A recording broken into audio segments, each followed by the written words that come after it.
Hello everybody, so over here is Radhika and welcome to BLED.in. So this is the most important video जहाँ पर हम discuss करने वाले हैं important topics for BLED examination, basically for BLED first year students from Delhi University. So यहाँ पर एक special request थी फ्रॉम DU स्टूडेंट्स कि आपको एक वीडियो बनाना है ऑन इम्पॉर्टेंट टॉपिक्स. सो है द वीडियो.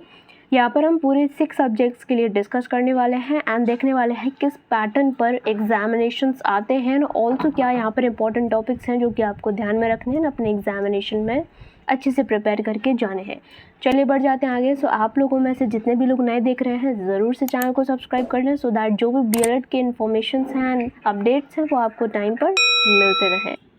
सो फर्स्टली यहाँ पर जो आपके सब्जेक्ट्स हैं वो कुछ इस तरीके से हैं जो कि आप सभी बिल्कुल फैमिलियर होंगे. 6 सब्जेक्ट्स हैं जो कि मार्क्स आपका डिस्ट्रीब्यूशन कुछ इस तरीके से रहता है प्लस 3 आपके प्रैक्टिकल यहाँ पर जो सब्जेक्ट्स हैं वो होते हैं या फिर जो आपको परफॉर्मेंस वहाँ पर देनी होती है performing in fine arts crafts and academic enrichment activities. So ये 6 सब्जेक्ट्स हैं, सभी के लिए इंपॉर्टेंट हैं. तो सभी को एक एक करके देखते हैं कि क्या इसमें इंपॉर्टेंट टॉपिक्स रहने वाले हैं प्लस बहुत कुछ इंपॉर्टेंट बात भी हम यहाँ पर करेंगे.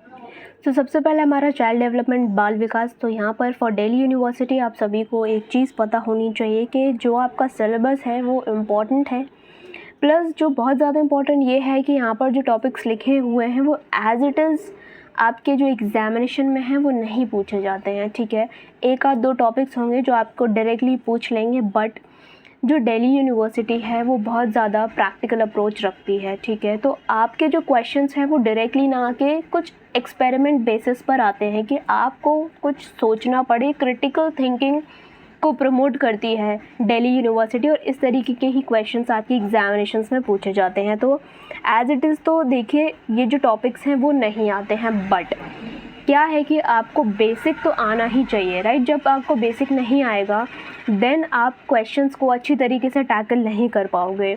यहाँ पर मैं हर सब्जेक्ट में आपको इम्पॉर्टेंट टॉपिक्स तो बताने ही वाली हूँ प्लस मैं आपको एक बार लेके चलती हूँ यहाँ पर क्वेश्चन पेपर पे ऑफ चाइल्ड डेवलपमेंट जिससे कि आप देख सकें. और सबसे पहले हम यहाँ पर यूनिट 1 को डिस्कस करते हैं जहाँ पर concept issues and theories of human development है. बहुत इंपॉर्टेंट है, ग्रोथ एंड डेवलपमेंट के बारे में आपको आना चाहिए. नेक्स्ट यहाँ पर जो डेवलपमेंट प्रिंसिपल्स हैं वो बहुत ज़्यादा इम्पॉर्टेंट हैं. ये इम्पॉर्टेंट अलग अलग अगर आप टॉपिक देख रहे हो तो भी हैं और अगर आप इंक्लूजन में देख रहे हो तो भी हैं. डेवलपमेंट और प्रिंसिपल्स ऑफ डेवलपमेंट, अगर डेवलपमेंट से रिलेटेड कोई भी क्वेश्चंस आते हैं तो वहाँ पर ये मेंशन नहीं होगा कि आपको प्रिंसिपल्स ऑफ डेवलपमेंट लिखना है बट क्योंकि आप अपने आंसर की फ्रेमिंग कर रहे हैं तो आपको डेवलपमेंट में उसकी डेफिनेशंस कुछ ऑथर्स के थ्रू डेफिनेशंस प्लस उसके प्रिंसिपल्स भी बताने पड़ेंगे क्योंकि ये आपकी आंसर राइटिंग को बहुत अच्छा बनाएंगे, बहुत प्रेजेंटेबल बनाएंगे प्लस आपको क्या करेंगे अच्छे मार्क्स भी आप लेकर आएंगे. ठीक है, इस तरीके से चीज़ें रहेंगी. Influence of heredity and environment, it's very very important, right. Concept of socialisation जिसमें बहुत ज़्यादा इंपॉर्टेंट है और जो है वो थ्योरीज़ हैं एरिक्सन की, पियाजे और कोलबर्ग, ये आप बिल्कुल भी नेगलेक्ट नहीं कर सकते. ये कुछ इंपॉर्टेंट टॉपिक्स थे फ्रॉम यूनिट 1. अब हम आपको क्वेश्चन पेपर पर लेकर चलते हैं टू लेट यू नो कि किस तरीके से इन्हीं टॉपिक से क्वेश्चंस फ्रेम होते हैं. So this is the paper for child development. 70 marks का आपका पेपर आता है. नेक्स्ट जो यहाँ पर मैं क्वेश्चंस का आपको पैटर्न बताने जा रही हूँ वो ये है कि जैसे कि देखिए यहाँ पर क्या है, role of family in socialisation of a child. Socialisation में जो फैमिली है उसका क्या रोल होता है. अब यहाँ पर आप देख सकते हैं कि कॉन्सेप्ट ऑफ सोशलाइजेशन दिया हुआ है. यहाँ पर इन डेप्थ चीज़ें नहीं है कि कितनी इन डेप्थ तक चीज़ें पूछी जा सकती हैं बट आपको सोशलाइजेशन में ये टॉपिक्स कवर करने पड़ेंगे. मीन्स आपको अपना बेसिक यहाँ पर तैयार करना पड़ेगा और इसके लिए अगर ये क्वेश्चन पूछा है कि रोल ऑफ फैमिली क्या है सोशलाइजेशन में तो सबसे पहले आप ये लिखेंगे कि सोशलाइजेशन एक्चुअली होता क्या है, राइट. आपको अपनी फ्रेमिंग इसी तरीके से करनी है. आप उसका मीनिंग लिखेंगे देन आप उसकी डेफिनेशंस देंगे अकॉर्डिंग टू डिफरेंट ऑथर्स. अगर आपको बहुत इन डेप्थ इस टॉपिक के बारे में नहीं पता है तो आप थोड़ी और चीज़ें डालने की कोशिश करेंगे, ऐसी कैरेक्टरिस्टिक्स हो गए. एंड लास्ट में आप कंक्लूड करेंगे एक पेज में या हाफ पेज में जितना भी आंसर आपको लिखना है, जो मेन आपकी बॉडी है क्वेश्चन की वो आपको बताना है कि फाइनली फिर फैमिली का क्या रोल होता है सोशलाइजेशन की प्रोसेस में. आप 5 मार्क्स के हैं तो एटलीस्ट आप 3 पेजेस तो लिखेंगे ही एग्जामिनेशन में. तो 3 पेजेस लिखने के लिए इसी तरीके से आप अपना जो फॉर्मेटिंग है वो बनाएंगे.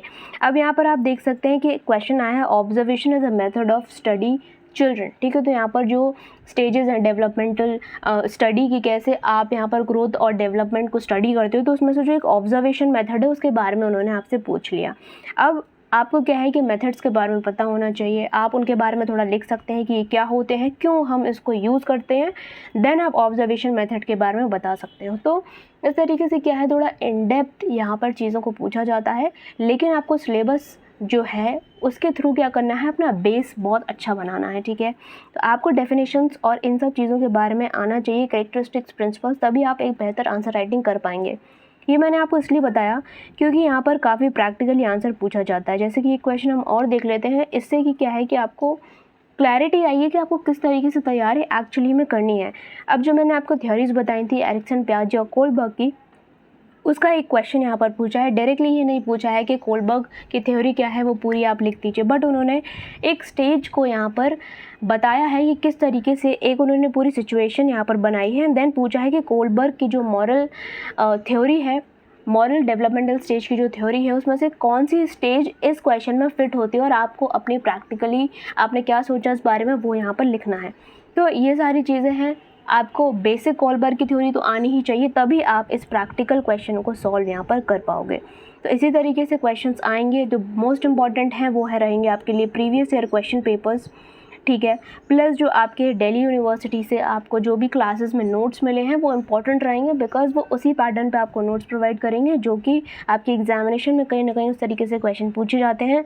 ऑल्सो जो हमारी बुक्स हैं फ्रॉम BLED.in वो आपको इंग्लिश में मिल जाएंगी for all 6 subjects according to BLED first year syllabus, जो आपका बेस बनाएंगी, राइट, बेस बनाएंगे जिससे कि आप आंसर राइटिंग बहुत अच्छे से कर पाएँ, कॉन्सेप्ट को क्लैरिटी से समझ सकें। सो फाइनली अब इसके बाद हम हर टॉपिक का, हर सब्जेक्ट का देख लेते हैं कि क्या टॉपिक यहाँ पर इम्पोर्टेंट होने वाला है।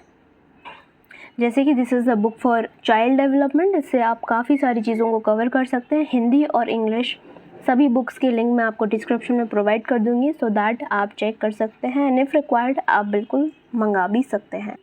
टॉपिक्स सारे ही इंपॉर्टेंट होते हैं, बट हम यहाँ पर बात करने वाले हैं मेजरली वो सारे टॉपिक्स के बारे में जो बहुत ज़्यादा इंपॉर्टेंट है। सबसे पहले व्हाट इज़ डेवलपमेंट यहाँ पर ज़रूरी है, and why should we study it, इससे ज़रूर क्वेश्चन आएगा, बिकॉज प्रैक्टिकल अप्रोच यहाँ पर रखी जाती है। Development principles are very important, influence of heredity and environment is very important. Next अगर हम बात करते हैं तो सोशलाइजेशन पे हमने अभी हाल ही एक क्वेश्चन देखा था, ये बहुत ज़्यादा इंपॉर्टेंट है, एक बार के लिए आप अकल्ट्रेशन को छोड़ सकते हैं।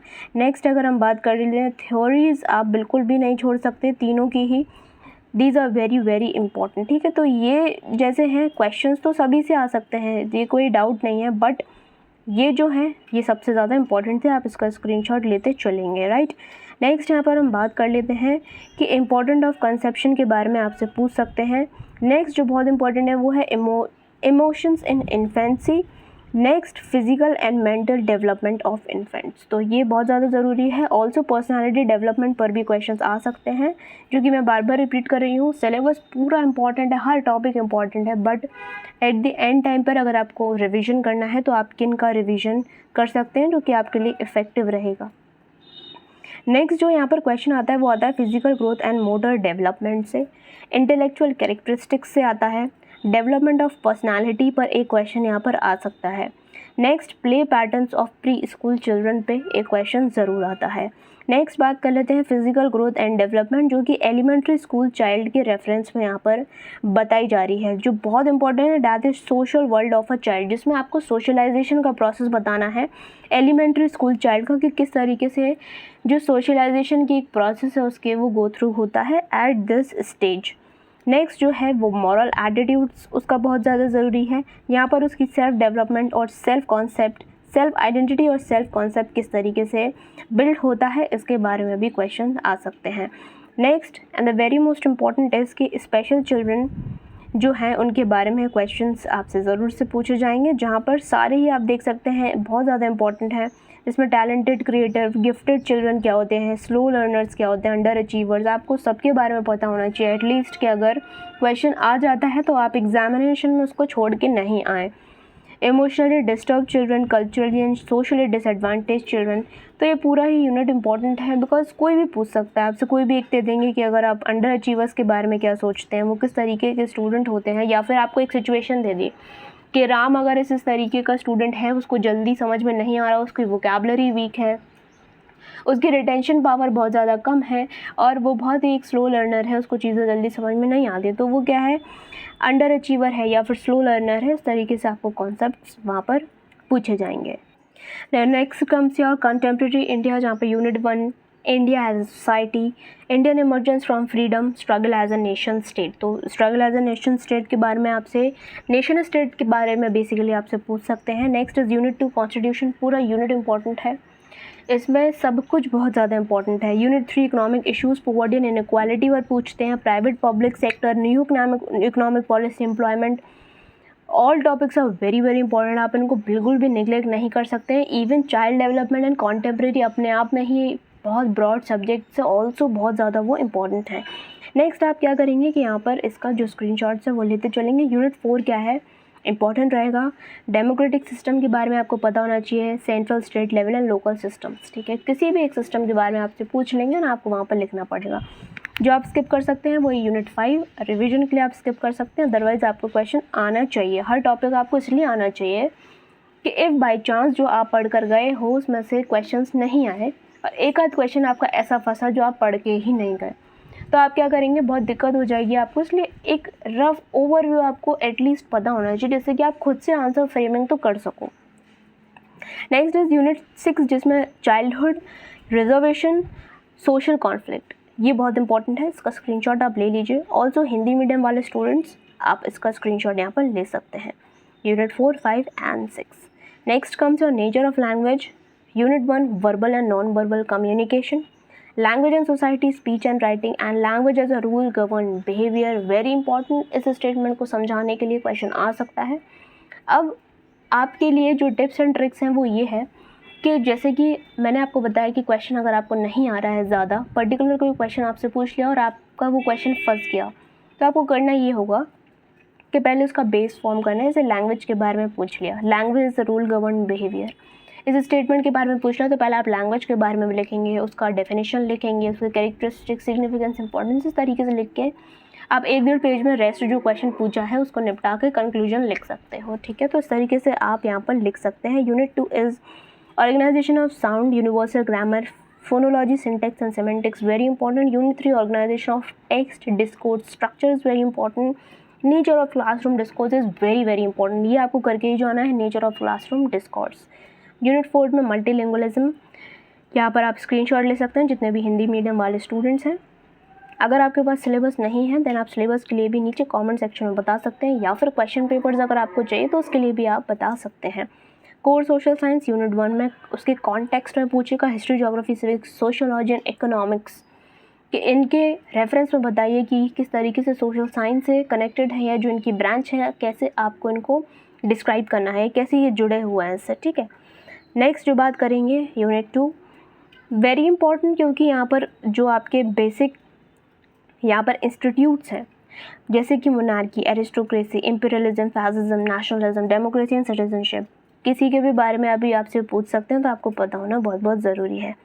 नेक्स्ट कम्स योर यूनिट 3, जिसमें एक जो टॉपिक है इंपॉर्टेंट है, movement from a subsistence economy to a surplus economy. आपको इन दोनों इकोनॉमी के बारे में पता होना चाहिए, प्लस इस आंसर को आपको आना चाहिए। Unit 4 is very very important, आप इसको नहीं छोड़ सकते। एक क्वेश्चन आपको या तो स्ट्रेटिफिकेशन पे या सोशल चेंज पे गारंटेड ज़रूर मिलेगा। फॉर हिंदी मीडियम स्टूडेंट्स आप यहाँ पर स्क्रीनशॉट इसका ले सकते हैं, also for unit 3 and unit. Next come है नेचुरल साइंस। नेचुरल साइंस क्या है, इस तरीके से डिवाइडेड है कि यूनिट 2, 3, 4 आपका ऐसा है कि ये फिजिक्स का पूरा पोर्शन है, ठीक है। नेक्स्ट आपका एक केमिस्ट्री का पोर्शन है एंड ऑल्सो एक ये बायो का पोर्शन है, ठीक है। और एक आपका टॉपिक बनता है classification, property, concept, relation, law, ये क्या चीज़ें होती हैं। इस पर एक ओवरऑल क्वेश्चन बन जाता है कि ये सारी चीज़ों को आपको इकट्ठी बतानी है, तो एक तो ये यूनिट हो गया प्लस ये सारे यूनिट हो गए, तो ये आपस में अपने आप में इंपॉर्टेंट है।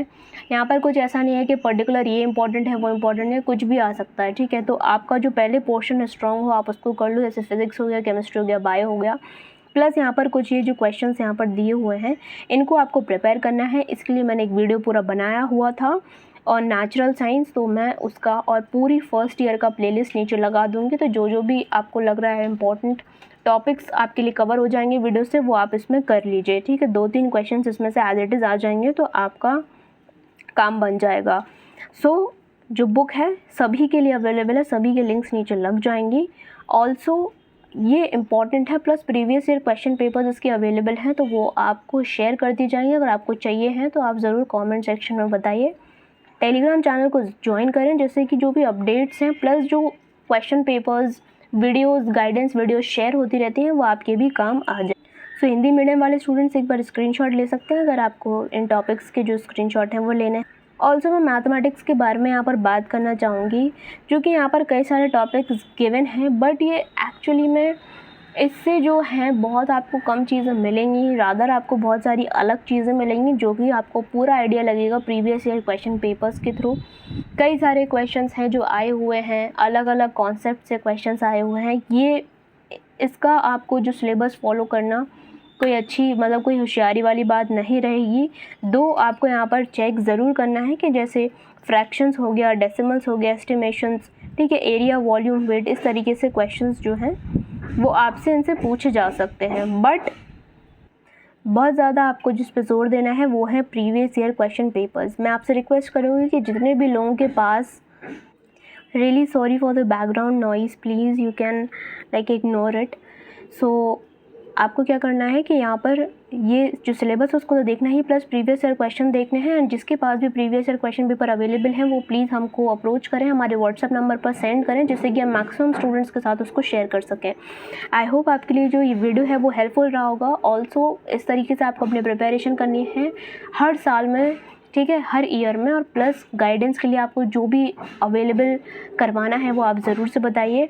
उसके लिए आप क्या करेंगे नीचे कमेंट सेक्शन में बताएंगे, प्लस आप टेलीग्राम चैनल को ज्वाइन कर लीजिए, वहाँ पर आपको अपडेट्स मिलते रहेंगे। ऑल्सो इंस्टाग्राम आईडी भी नीचे गिवन है, अगर आपको पर्सनली कुछ बताना है, कोई डाउट्स पूछने हैं, देन आप वहाँ पर भी मैसेज कर सकते हैं। So this was the video. Please बताइए आपके लिए कितना हेल्पफुल रहा है, सो दैट और भी कंटेंट इस तरीके का आपके लिए लेकर आया जा सके। रिक्वेस्ट रहेगी कि सभी के साथ वीडियो को शेयर कर दीजिए, जिससे कि मुझे भी मोटिवेशन मिले, और ऑल्सो मैं आपके लिए ऐसा कंटेंट लेके आती रहूँ। Bye bye.